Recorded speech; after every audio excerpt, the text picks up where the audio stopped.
Hello बच्चों, स्वागत है आप सभी का एक बार फिर से विज्ञान की क्लास में। और आप सब बहुत अच्छे होंगे अपने अपने घरों पर। अब आप ये बताइए कि आपके घर पे अगर कोई आता है तो आपको कैसे पता चलता है कि आपके घर पर कोई आया है? आपको पता चलता है डोरबेल यानी कि घर की घंटी बजाने से या फिर खटखटाने से। बिल्कुल सही जवाब दिया आपने। इसके बाद अगर हमें खटखटाने की आवाज सुनाई ही ना दे या फिर आपकी डोरबेल खराब हो गई हो तो क्या होगा? वो व्यक्ति वापस लौट जाएगा। ये भी बिल्कुल सही बताया आपने। अब आप कैसे जान पाते हैं कि कोई व्यक्ति आपके घर पे आया है, उसने दरवाजा खटखटाया है या डोरबेल बजाई है? ये आपको कैसे पता चलता है? ये आपको पता चलता है सुनकर। बिल्कुल सही जवाब आपका। इसी तरह से आपके स्कूल में क्या होता है? छुट्टी होती है, लंच होता है, ये आपको कैसे पता चलता है? सोचकर बताइए जरा। बिल्कुल सही बताया आपने, घंटी की आवाज सुनकर। जैसे ही टन टन की घंटी होती है आप समझ जाते हैं कि घंटी बज गई है, यानी कि छुट्टी हो गई है और आपको बड़ा मजा आता है। इसी तरह से हॉर्न की आवाज, जैसे ही आप चल रहे होते हैं रोड पर और अचानक से हॉर्न की आवाज आती है तो क्या होता है? आप रोड पर साइड में हो जाते हैं जाकर। तो इस तरह से आप ये सारी चीजें सोच रहे होंगे कि मैं आपसे क्यों पूछ रही हूँ।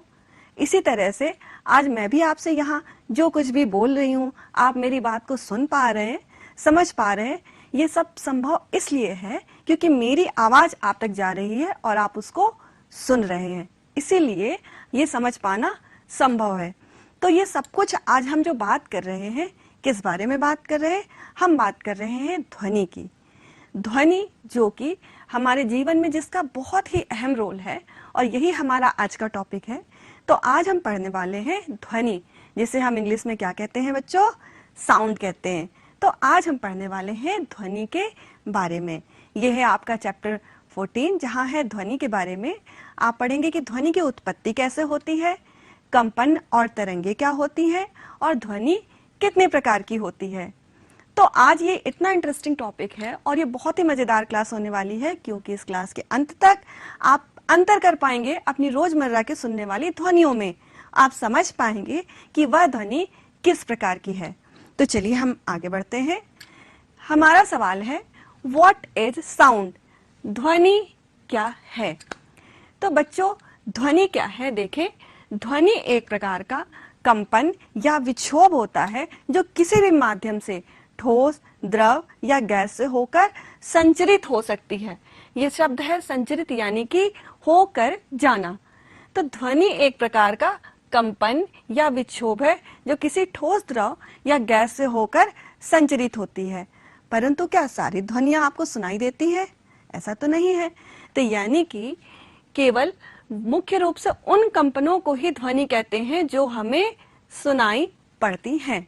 तो यानी कंपन कई तरह के होते हैं, लेकिन कम प्रबलता के, अधिक प्रबलता के, या वो आपको ध्वनियां ही केवल सुनाई देंगी जिनके कंपन हमको कानों से सुनाई दे। तो हम निष्कर्ष रूप से कह सकते हैं कि वे सभी कंपन जो मनुष्यों को सुनाई देती हैं वे ध्वनियां कहलाती हैं। अब हम आगे बढ़ेंगे, ध्वनि की उत्पत्ति कैसे होती है। तो जब भी हम किसी वस्तु में कंपन पैदा करते हैं, जो मैं अभी आपको करके दिखाने वाली हूं, जैसा कि आप देख सकते हैं, ये मेरे हाथ में एक रबड़ बैंड है। इसको आप बच्चों घर पे करके बिल्कुल देखिए। इस तरह से मेरे हाथ में ये एक रबड़ बैंड है और इसको देखिए मैं खींचकर छोड़ने वाली हूं, क्या होता है ध्यान से देखिए। आप देख सकते हैं कि जैसे ही मैंने इसको इस तरह खींच के छोड़ा तो इसमें एक ध्वनि उत्पन्न होती है। आप ये देख सकते हैं। इसको मैं फिर से करके दिखाती हूँ। ये देखिए, ये आप रबर बैंड देख सकते हैं, और जैसे ही मैंने इसको खींच के छोड़ा एक प्रकार की ध्वनि उत्पन्न हुई। देखिए, तो जैसे ही ये रबर बैंड आप देख सकते हैं ये कंपन हो रहे हैं तो ध्वनि उत्पन्न हो रही है, और जैसे ही ये कंपन समाप्त हो जा रहे हैं ध्वनि रुक जा रही है। देख सकते हैं। तो बच्चों, इसको आप भी करके देख सकते हैं। इस तरह से रबर बैंड को उंगली में फंसाइए या किसी हुक में एक सिरा फंसाकर इसके मध्य भाग को ऊपर ले जाके इस तरह छोड़िए। क्या हुआ? जैसे ही कंपन हुआ ध्वनि स्टार्ट हुई और कंपन बंद होते ही ध्वनि रुक गई। तो इससे हमें क्या पता चलता है कि वस्तुओं में कंपन के द्वारा ही ध्वनि उत्पन्न होती है। तो इसी तरह से वो हर एक वस्तु जिसमें कंपन होगा उसमें ध्वनि भी अवश्य होगी। अब ध्वनि कम है कि ज्यादा है, वो आपको सुनाई देगी या नहीं देगी, ये हम अभी आगे जान पाएंगे। सबसे पहले आप जानिए कि ध्वनि कंपन से उत्पन्न होती है तथा तरंग के रूप में चलती है। तो यहाँ आप दो शब्द हमारे सामने आए, कंपन और दूसरा तरंग, जिसके बारे में अभी मैं आपको बताने वाली हूँ।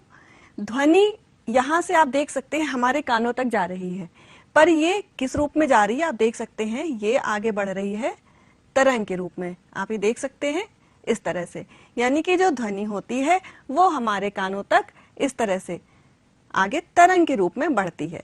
यानी पहले तो आप देख सकते हैं इसके ये आयाम ज्यादा होते हैं, फिर धीरे धीरे धीरे धीरे ध्वनि इस तरह से आपको तरंग के रूप में आगे बढ़ती हुई दिखाई देती है। अब हम समझेंगे शब्द कंपन क्या है, जिसके बारे में मैंने आपको अभी बताया। कंपन के ऊपर निर्भर करता है कि वस्तु जब कंपन करती है तभी ध्वनि उत्पन्न होती है।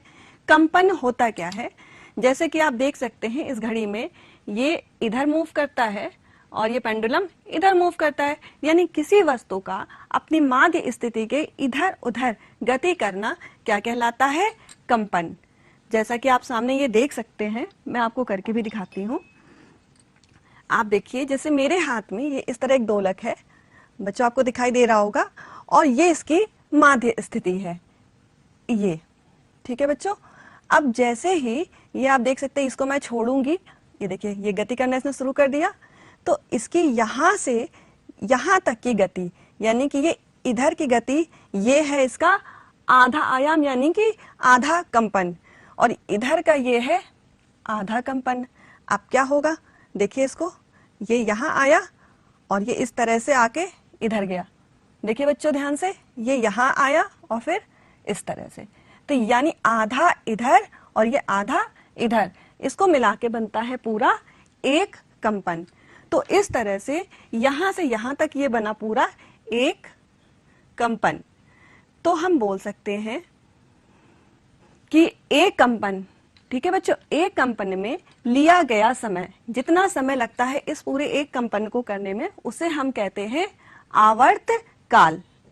एक कंपन में लिए गए समय को कहते हैं आवर्त काल। और इसका अगर हम थोड़ा सा उल्टा कर दें, यानी कि प्रति सेकंड, एक सेकंड में किए गए कंपनों की संख्या कहलाती है क्या बच्चों, आवृत्ति।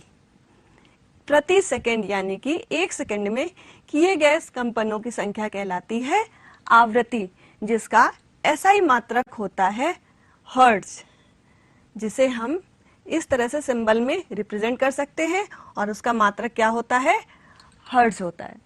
तो इस तरह से प्रति सेकंड किए गए कंपनों की संख्या आवृत्ति कहलाती है, और एक कंपन में लिए गए समय को हम क्या कहते हैं, T यानी कि समय। और इसके बाद मैं आपको बताऊंगी आयाम क्या होता है। देखिए ये इसकी माध्य स्थिति है, और अपनी माध्य स्थिति से ये इतना यहाँ इधर की तरफ गति कर रहा है दोलक, तो जितना अधिकतम विस्थापन होता है वो क्या कहलाता है, आयाम। अपनी माध्य स्थिति से ये जितना मैक्सिमम यानी कि जितना अधिकतम वस्तु विस्थापित होती है ये कहलाती है दूरी, ये क्या कहलाएगी, इसकी आयाम। अब बच्चों आयाम शब्द हमारे लिए बहुत जरूरी है, क्योंकि आयाम पे ही डिपेंड करता है कि हमारी वस्तु जो भी कंपन कर रही है उसकी ध्वनि कितनी तेज होगी, उसकी प्रबलता, उसकी आवाज की तीव्रता निर्भर करती है इन आयामों पर। आयाम जितना ज्यादा होगा उसकी ध्वनि उतनी ही प्रबल होगी। अब हम जो दूसरा शब्द था तरंग, तरंग के रूप में कैसे चलती है ध्वनि, पहले जानिए तरंग होता क्या है। देखिए बच्चों तरंग क्या है, तरंग का अर्थ होता है लहर। अगर हम शॉर्ट में बात करें, तरंग का अर्थ होता है लहर। तो तरंग एक प्रकार का विक्षोभ है, यानी कि इंग्लिश में हम बोलेंगे डिस्टरबेंस है, जो किसी माध्यम से होकर गति करता है, और माध्यम के कण निकटवर्ती कणों में गति उत्पन्न कर देते हैं। इसका बहुत अच्छा एग्जाम्पल होता है बच्चों कि तालाब में जब कोई व्यक्ति पत्थर फेंकता है, आपने देखा भी होगा कि जब तालाब में पत्थर फेंको तो कुछ इस तरह की संरचना आपको दिखाई देती है। बीच में जैसे ही यहाँ पे एक कंकड़ फेंका तो इस तरह से एक आपको दिखाई देता होगा कि गोलाकार से संरचना ऐसे आगे की ओर बढ़ने लगती है। जैसे ये मैंने पत्थर डाला और कुछ इस तरह की संरचना आगे आपको गोलाकार बढ़ती जाती है, पर ये आगे जाके यहाँ पे क्या होता है, ये लुप्त हो जाती है। तो इस तरह से ये आपको संरचना ठीक यही हमारी ध्वनि में भी होती है। जैसे आप देख सकते हैं ये घंटी की आवाज यहाँ पर उत्पन्न हुई, तो इसकी आवाज आगे इसी तरह से गोलाकार होते हुए तरंगों के रूप में आगे बढ़ती है। अब आप सोच रहे होंगे कि क्या माध्यम, जिस माध्यम में ये आगे बढ़ती है ध्वनि, तो क्या माध्यम के कण ही आगे बढ़ने लगते हैं? ऐसा बिल्कुल नहीं होता है। जैसे ही ध्वनि उत्पन्न होती है, माध्यम के कण उस गति को, जैसे ये एक यहाँ पे कण है माध्यम का, ये आगे आने वाले जितने भी यहाँ माध्यम के कण हैं, उनको वो गति को आगे ट्रांसफर यानी कि देते जाते हैं, उनको आगे स्थानांतरित करते जाते हैं। तो इस तरह से एक माध्यम में जितने भी अणु होते हैं, जितने भी उसके कण होते हैं, वो गति को एक दूसरे को आगे देते जाते हैं और इस तरह से ध्वनि की जो तरंगे हैं वो आगे बढ़ती जाती हैं। तो अब हम क्या कहेंगे कि ध्वनि जब एक संचरित होती है तो माध्यम के कण आगे ना बढ़कर माध्यम में वो विक्षोभ तरंग के रूप में आगे बढ़ता है। अब तरंग होते कितने प्रकार की है? देखिए, तरंग बच्चों दो प्रकार की होती है। पहली है अनुदैर्ध्य तरंग और दूसरी है अनुप्रस्थ तरंग। अनुदैर्ध्य, जैसा कि आपने इसको पहचानते हैं बच्चों, क्या है ये? बिल्कुल सही जवाब दिया आपने, ये है अर्थवर्म यानी कि केचुआ। और इसको तो आप सब जानते ही होंगे, ये क्या है? स्नेक यानी कि सांप। इन दोनों की गति बहुत अच्छा एग्जाम्पल है इसका। जैसा कि केचुए में आपने देखा होगा कि इसकी गति कैसी होती है, आगे की तरफ, तो जिसमें माध्यम के कणों का विस्थापन विक्षोभ के संचरण की दिशा के समानांतर होता है, यानी कि बिल्कुल उसके साथ साथ। अगर ये इस दिशा में गति कर रहा है तो संचरण जो हमारा होगा ध्वनि का, वो भी उसी दिशा में यानी कि समांतर होंगे दोनों एक दूसरे के। तो ये गति कहलाती है, इस तरह की तरंग कहलाती है अनुदैर्ध्य तरंग। अनुप्रस्थ तरंग क्या है? जिसमें माध्यम के कण अपनी माध्य स्थितियों पर तरंग के संचरण की दिशा के लंबवत, आपको इन्हीं शब्दों पर ध्यान देना है। अनुदैर्ध्य है दैट मीन्स समांतर, और अनुप्रस्थ तरंग मतलब लंबवत गति। तो इसका एग्जांपल आप देख सकते हैं कि सांप की जो गति होती है वो कुछ इस तरह की होती है, लेकिन वो बढ़ता किस दिशा में है? बढ़ता है वो आगे की तरफ। तो यानी गति हो रही है हमारी इस दिशा में, उसका मूवमेंट हमारा इस तरह का हो रहा है, लेकिन गति वो बढ़ के इधर की तरफ रहा है, सामने की ओर। तो ये इस तरह की तरंगे कहलाती हैं अनुप्रस्थ तरंग। अब ध्वनि किस तरह की तरंग है? तो ध्वनि अनुदैर्ध्य तरंग होती है। इस बच्चों इसको ध्यान से देख लीजिए, ध्वनि किस तरह की तरंग होती है? ध्वनि अनुदैर्ध्य तरंग है। अब हम बात करेंगे ध्वनि की प्रबलता की। बच्चों ये बताइए, ये व्यक्ति चिल्ला रहा है और ये व्यक्ति सामान्य बातचीत कर रहा है, दोनों में से आपको किसकी आवाज बहुत तेज सुनाई देगी? जो चिल्ला रहा है उसकी या जो सामान्य बातचीत कर रहा है? बिल्कुल सही बताया आपने, जो व्यक्ति बहुत ज्यादा चिल्ला चिल्ला कर बात कर रहा है उसकी आवाज हमें बहुत ज्यादा तेज सुनाई देती। क्यों? क्योंकि प्रबलता का गुण, प्रबलता का गुण वह ध्वनि का गुण है जिसमें ध्वनि तीव्र या मंद सुनाई देती है। बच्चों ध्वनि के जो गुण होते हैं उसमें दो तीन गुण होते हैं। पहला है प्रबलता, दूसरा है तारत्व और तीसरा है गुणता। ये तीन कारण हैं जिसकी वजह से ध्वनियां हमें अलग अलग तरह की सुनाई देती हैं। कुछ आवाजें ऐसी होती जो हमारे कानों में बहुत लगती हैं, कुछ आवाजें ऐसी होती हैं जो हमें बहुत अच्छी लगती, सुनने में मन होता है हम बार बार उन्हीं आवाजों को सुने। तो ये क्यों होता है? ये होता है ध्वनि के गुणों के कारण। जैसे पहला गुण है प्रबलता। प्रबलता क्या निर्भर करता है? ये निर्भर करता है कंपनों के आयाम पर। प्रबलता का गुण कंपनों के आयाम पर निर्भर करता है। यानी जैसे मैंने आपको बताया था कि ये अपनी माध्य स्थिति के दोनों ओर गति करता है कोई भी वस्तु। तो देखिए इसमें क्या होता है कि जितना ये इसका मैक्सिमम यानी कि अधिकतम विस्थापन होता है यही कहलाता है इसका आयाम। और किसी कंपन का आयाम जितना ही अधिकतम होगा उस वस्तु की आवाज की प्रबलता, ध्वनि की प्रबलता उतनी ही अधिकतम होगी। इसका मतलब जो व्यक्ति चिल्ला रहा है उसकी आवाज से जो उत्पन्न कंपन है उसका आयाम अधिकतम है इनकी तुलना में जो व्यक्ति सामान्य बातचीत कर रहे हैं। तो इस तरह से जिनकी आवाज की आयाम जो होता है वो अधिकतम होता है यानी उसकी प्रबलता भी अधिकतम है। तो प्रबलता अधिक होने से हमको आवाज काफी तेज यानी कि तीव्र सुनाई देती है। ध्वनि का तारत्व। तारतव्य बच्चों ध्वनि का वह गुण है जिसके कारण हमको कोई कोई आवाज कानों में जैसे लगता है चुभ रही है, यानी बहुत तीखी सुनाई देती है, और कोई कोई आवाज सुनने में हमको लगता है कि थोड़ा सा गंभीर आवाज है। अब आप देख सकते हैं कि यहाँ क्या है, एक लड़का है और एक लड़की है। तो अब आप अंतर करके बता सकते हैं कि किसकी ध्वनि बहुत तीखी होगी और किसकी बहुत भारी होगी। तो ये सबको पता है, भारी मतलब थोड़ी सी आवाज में मोटापन और तीखी मतलब आवाज पतली। तो ये बिल्कुल सही जवाब दिया आपने, लड़के की आवाज थोड़ी सी मोटी यानी कि भारी और लड़की की आवाज तीखी होगी। तो ये गुण भी निर्भर करता है ध्वनि के कौन से गुण पे, तारत्व पर। तारत्व जिसकी ध्वनि में उच्च होगा उसकी आवृत्ति बहुत ही ज्यादा होगी। तो आवृत्ति जब ज्यादा होगी तो वो ध्वनि हमको क्या होगा, बहुत ही ज्यादा भारी सुनाई देगी, और जिसकी आवृत्ति बहुत निम्न होगी तो इस तरह से आप समझ जाएंगे कि आवाजों में आप अंतर कर पाएंगे अब सुनकर कि कौन सी आवाज मोटी है और कौन सी भारी। अब हम बात करेंगे विभिन्न वाद्य यंत्रों से उत्पन्न होने वाली ध्वनि के बारे में। अच्छा बच्चों, आप त्योहारों में गए होंगे अक्सर और आपने देखा होगा वहां पे ढोलक बजती है। कभी मन में आपने सोचा कि यह आवाज कहाँ से आ जाती है, एक ढोलक होती है और जिसको लोग पीट रहे होते हैं और इतनी अच्छी लगती है आवाज, कहाँ से ध्वनि उत्पन्न होती है। तो जो आप मन में आपके विचार आ रहे हैं वो बिल्कुल सही है, क्योंकि उसको हाथ से पीटा जाता है।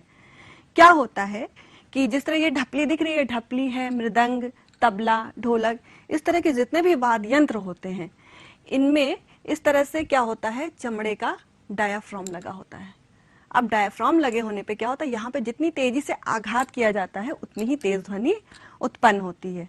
अब जैसे कि मैंने अभी आपको बताया था कि ध्वनि की जो प्रबलता निर्भर करती है किस पे, आयाम पर, जिसको मैं भी आपको पहले करके भी दिखाने वाली हूँ। जैसा कि आप देख सकते हैं अभी ये आप देख सकते हैं कि एक ग्लास रखा हुआ है बच्चों, और इस तरह से ये इसको मैं गति कराने वाली हूँ। देखिए बच्चों, तो इसका आयाम अधिकतम है अभी। तो देखिए जैसे ही मैंने इसको छोड़ा, अब आप देखेंगे इसमें आपको एक आवाज सुनाई दी। अब देखिए फिर से अंतर करिए, कोशिश करिएगा। तो आप देख रहे हैं जब मैं इसको काफी दूर से छोड़ रही हूँ तो कितनी तेज आवाज आ रही है, और जब मैं इसको पास से छोड़ रही हूँ देखिए ये ध्वनि काफी कम है। फिर से देखिए बच्चों, देखिए ये आवाज कम है ना, तो इसका मतलब ये आयाम अधिकतम था तो आवाज तेज आई, पर ये आवाज यहां से देखिए आयाम कम है तो धीमी हो गई इसकी आवाज। तो ध्वनि की जो तीव्रता होती है, ध्वनि कितनी तेज होगी, ये निर्भर करता है ध्वनि के आयाम पर कि उसके कंपन जो है उसका आयाम कितना अधिकतम है। तो इस प्रयोग से बच्चों आप जान पाए, आपने देखा कि जब आयाम अधिकतम था तो ध्वनि हमको तेज सुनाई दे रही थी, पर क्या हुआ, जैसे ही आयाम कम हुआ ध्वनि हमको हल्की सुनाई देने लगी। तो इस तरह से आयाम पे ध्वनि निर्भर करती है, उसके कंपनों के आयाम पर कि ध्वनि कितनी तेज होगी। यही होता है हमारे वाद्य यंत्रों के साथ। हम जितना कस के अपने हाथों को दूर ले जाकर जब उस पर हम आघात करते हैं तो ध्वनि तेज उत्पन्न होती है, और जब हम पास से करेंगे आघात तो ध्वनि कम निकलती है। अब ध्वनि इन्हीं वाद्य यंत्रों के आधार पर 4 तरह से उत्पन्न की जा सकती है। वाद्य यंत्रों में पहला आप सबने सही सोचा, आघात के द्वारा। पहला तरीका है जैसे ढोलक मृदंग, इन पर आघात के द्वारा। दूसरा होता है क्या, फूकने से, जैसे शहनाई आपने देखी होगी, बांसुरी देखी होगी, और एक तो आप सबने किया होगा, जैसे मैं आपको करके दिखाती हूँ कि अगर हमारे पास एक पेन का ढक्कन है, जैसे आप ये देख सकते हैं पेन का ये ढक्कन है और मैं इसको फूकती हूँ, देखिएगा आवाज आई, फूकने पे एक ध्वनि उत्पन्न हुई। ठीक इसी तरह से बच्चों हम जब भी बांसुरी हुई और शहनाई हुई, इसमें जब हम फूकते हैं तो एक ध्वनि उत्पन्न होती है। तो दूसरा तरीका हुआ फूकने के कारण। फिर तीसरी हम बात करेंगे जैसे कि वायलिन, इसमें किस लिए होता है, रगड़ने से, जब इसके तारों को हम रगड़ते हैं।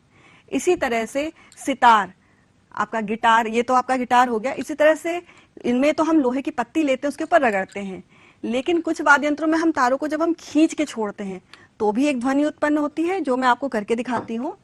जैसा कि आप ये देख सकते हैं, इसको आप बच्चों घर पे भी बनाएंगे। ये एक आपको खराब कोई भी बेकार बॉक्स आप ले लीजिए खाली, और उसमें इस तरह के रबर बैंड आप लगा दीजिए, और ये आप सबको भी करना है।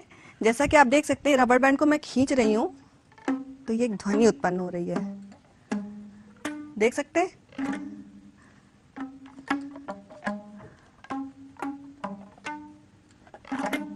तो आपने देखा कितनी अच्छी ध्वनि से उत्पन्न हो रही है।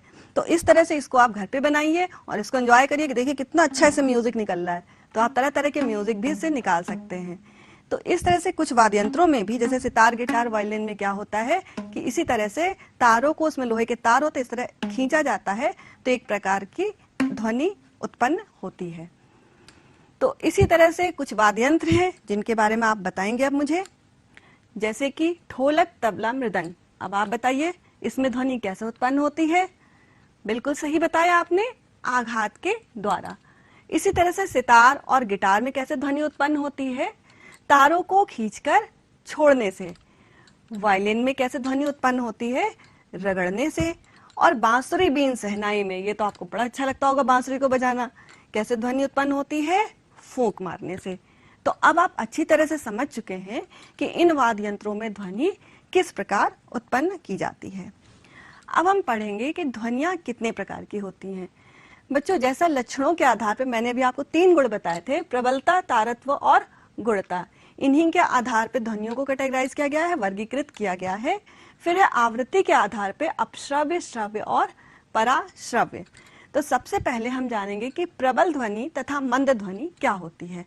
अच्छा, आप ये बताएं कि जब आप कभी कभी पढ़ते पढ़ते कॉपी के पेज पर लटते हैं तो क्या आपको वो ध्वनि इतनी तेज रहती है कि आपकी बाहर कोई, क्लासरूम के बाहर कोई खड़ा हो, उसको वो ध्वनि सुनाई दे जाए? बिल्कुल सही बताया आपने, बिल्कुल नहीं। आपके बगल के बच्चे को तो सुनाई देगी, लेकिन बाहर खड़े व्यक्ति को वो आवाज सुनाई नहीं देगी। पर अगर लाउड स्पीकर चल रहा हो तो क्या होता है? उसकी आवाज बहुत दूर दूर तक जाती है।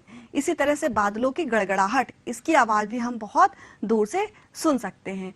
तो ध्वनि कितनी प्रबल है या मंद, ये निर्भर करता है ध्वनि की प्रबलता पे, और प्रबलता का गुण मैं आपको पहले ही बता चुकी हूँ। अब ध्वनि मोटी है या पतली, ये निर्भर करता है ध्वनि की आवृत्ति पे। जैसे कि कुत्ते की आवाज की आवृत्ति, बिल्ली की आवाज की आवृत्ति आप देखेंगे तो बिल्ली की आवाज पतली और कुत्ते की आवाज मोटी होती है। तो ये भी मैं आपको अभी तारत्व का गुण बता चुकी हूँ। फिर है प्रिय तथा अप्रिय ध्वनि। ध्वनि की गुणता व्यक्त करती है कि ध्वनि प्रिय होगी या अप्रिय। जैसे कि बांसुरी की ध्वनि आपको अच्छी लगती है तो वो हो गई प्रिय, और जो आवाज आपको सुनने में बहुत ज्यादा जैसे कि तेज लगे या ना कानों को अच्छी लगे तो वो हो गई अप्रिय। अब हम बात करेंगे अपश्रव्य ध्वनि की। देखिए बच्चों, जो कंपन 20 कंपन प्रति सेकंड की दर से कम आवृत्ति की ध्वनि तरंगे जो होती है, इनको हम कहते हैं क्या? अपश्रव्य, जिसको मनुष्य सुन नहीं सकता है। पर इसको कौन सुन सकता है? हाथी और कबूतर। फिर है श्रव्य ध्वनि, 20 हर्ट्ज से 20,000 हर्ट्ज के बीच की आवृत्तियों को हम कहते हैं